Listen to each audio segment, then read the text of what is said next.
বৌদি এই দেখো কাঁচা লঙ্কা কাটছে বন্ধুরা, তো ডালে দেবে এগুলো। আর এই দেখো মাংসের জন্য শুকনো লঙ্কা রেখেছে যাতে কালারটা হয় মাংসের।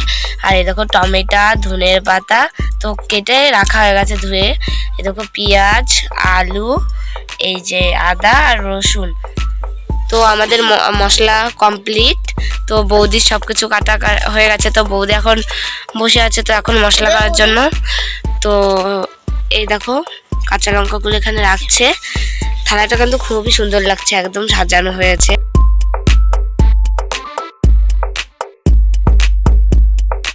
এই দেখো বন্ধুরা, তো আদা পরিমাণ মতন নিল, তো রসুন পরিমাণ মতন, তো জিরেটা বাটা হয়ে গেছে। তো এখন মানে আদা আর রসুন এবার বাটবে, একসাথে বাটছে।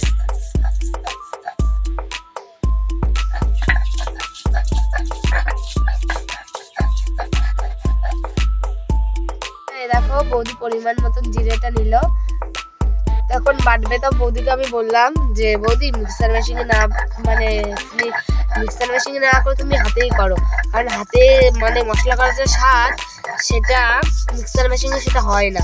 সেই জন্য বললাম তোমার যা তখন আছে তাহলে হাতেই করো, ঠিক না দিশা? আমার ছুরিটা দেখো এই কেটে রসুন কেটে ধারটা পুরো কমে গেছে।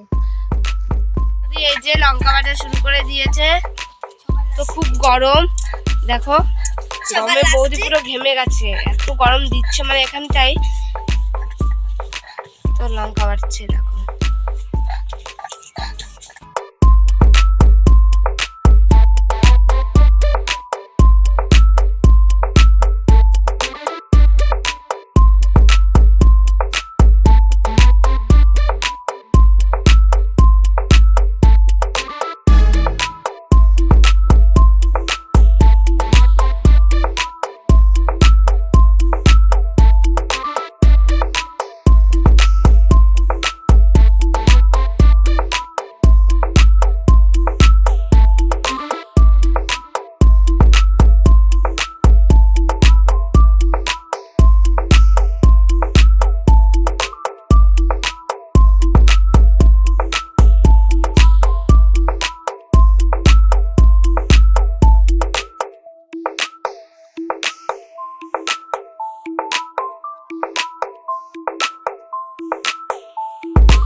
ভাজা হয়ে গেছে,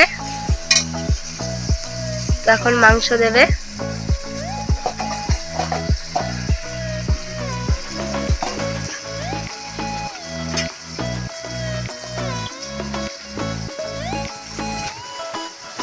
এবার নাড়াচাড়া করছে।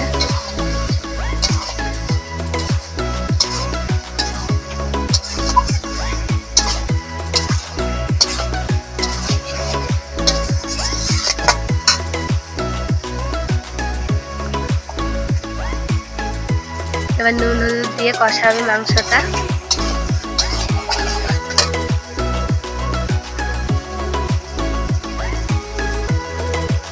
আগে হলুদ দিয়েছিল, তা আর একটু মানে লাগবে সেজন্য দিল হলুদ, লবণ।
ঢাকা হয়ে গেছে। তো 10-15 মিনিট পর থালাটা মানে দেখবো যে